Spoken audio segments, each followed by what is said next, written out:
മൂങ് ദാൽ നന്നായിട്ട് കഴുകിയതാണ്. ഇത് കൊതുത്ത് വെച്ചേക്കുക. ഇത് 1 മണിക്കൂർ 1-1.5 മണിക്കൂർ ഇരിക്കട്ടെ. അത് കഴിഞ്ഞിട്ട് നമുക്ക് അരയ്ക്കാം. ഇപ്പം ഇത് 1 മണിക്കൂറായി. നല്ല വൃത്തിയായിട്ട് കൊതുന്നു. ദേ ഉണ്ടോ, ഇങ്ങനെ അമക്കി അമങ്ങും. ഇനി ഇത് ഞാൻ വെണ്ണ പോലെ അരയ്ക്കണം. അരച്ചോണ്ട് വരട്ടെ. നന്നായിട്ട് അരച്ച് കഴിഞ്ഞു. വെള്ളമൊക്കെ പാകത്തിനുണ്ട്. ഇനി വെള്ളം ഒഴിക്കണ്ട. ഇനി ഇതിനകത്തേക്ക് നമുക്ക് കുറച്ച് പച്ചമുളക്, ഇഞ്ചി, മല്ലിയില, ബീൻസ്, ക്യാരറ്റ്, ഏത് വെജിറ്റബിൾസ് വേണമെങ്കിലും ഇടാം.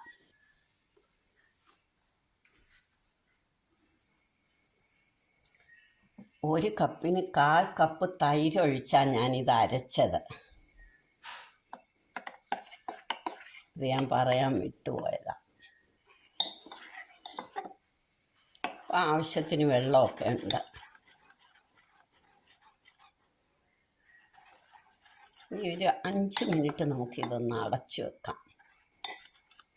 ആ സമയത്തിന് കടുക് വറക്കണം.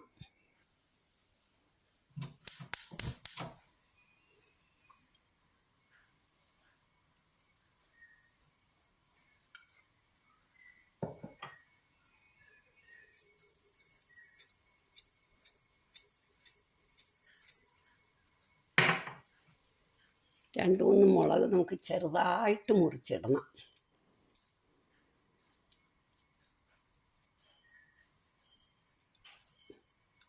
അതുപോലെ ആ കറിവേപ്പില ചെറുതായിട്ടങ്ങ് മുറിച്ചിടണം.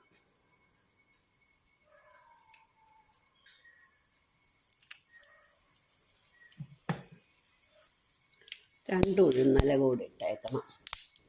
എന്നിട്ട് കടുക് പൊട്ടി വരുമ്പം നമുക്ക് കായപ്പൊടി നന്നായിട്ട് ഇടണം. ഇനി നമുക്ക് കടുക് വറുത്ത് ഇതിനകത്തോട്ട് ഇടാം.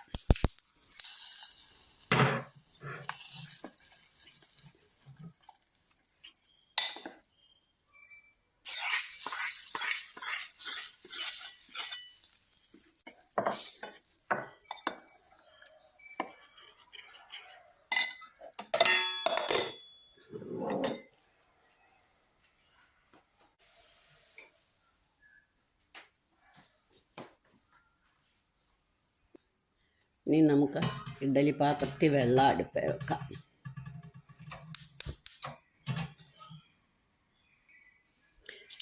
ഇഡ്ഡലി പാത്രത്തിൽ വെള്ളം അടുപ്പിൽ വെച്ചിട്ട് നമ്മളിതിന് ഉപ്പും ഈനോ സാൾട്ടും ഇടണം. ഇഡ്ഡലി പാത്രത്തിൽ വെള്ളം അടുപ്പിൽ വെച്ചിട്ട് നമുക്ക് കുറച്ചെടുത്തിട്ട് 2-3 തവണയായിട്ട് ഉണ്ടാക്കുമ്പം കുറച്ചെടുത്തിട്ട് ഇതിനകത്ത് പാകത്തിന് ഉപ്പും ഈനോ സാൾട്ടും ഇടണം. ഈനോ സാൾട്ട് ഇട്ട് വെച്ചോണ്ടിരുന്നാൽ പിന്നെ ആ മയം അങ്ങ് പോകും. അതുകൊണ്ടാണ്. പാകത്തിനുള്ള ഉപ്പിടണം. ഒരു 1/2 ടീസ്പൂൺ ഈനോ സാൾട്ടും ഇട്ടു. ഇനി ഇതൊന്ന് ഇളക്കാം.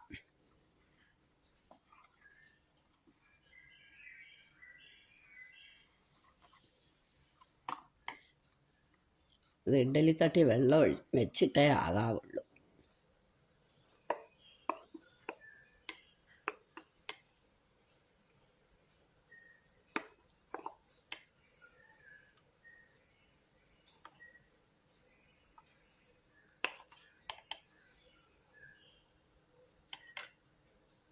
ഇനി നമുക്കിത് ഇഡ്ഡലി പാത്രത്തിലോട്ട് വെക്കാം. നമ്മുടെ ഇഡ്ഡലി പാകമായി. നമുക്കിത് എടുക്കാം. നമ്മുടെ മൂങ് ദാൽ ഇഡ്ഡലി റെഡിയായി. നല്ല സ്പോഞ്ച് പോലെ ഉണ്ട്. നിങ്ങളെല്ലാവരും ഇതൊന്ന് ട്രൈ ചെയ്ത് നോക്കണം. ഇഷ്ടമായെങ്കിൽ ലൈക്ക് ചെയ്യണം, സബ്സ്ക്രൈബ് ചെയ്യണം, ഷെയർ ചെയ്യണം, കമൻറ്റ് ചെയ്യണം. ഈ മൂങ് ദാൽ ഇഡ്ഡലി ദേ നല്ല സോഫ്റ്റാണ് കേട്ടോ. നല്ല സോഫ്റ്റായിട്ടിരിക്കുന്നത്. ഇത് കടല ചട്നി. ഞാൻ മൂങ് ദാൽ ഇഡ്ഡലിയും കടല ചട്നിയും കൂടെ കഴിക്കുന്നത്. എല്ലാവരും ഇതൊന്ന് ട്രൈ ചെയ്ത് നോക്കുക. ഇഷ്ടമെങ്കിൽ ലൈക്ക് ചെയ്യുക, സബ്സ്ക്രൈബ് ചെയ്യുക, ഷെയർ ചെയ്യുക, കമൻറ്റ് ചെയ്യുക.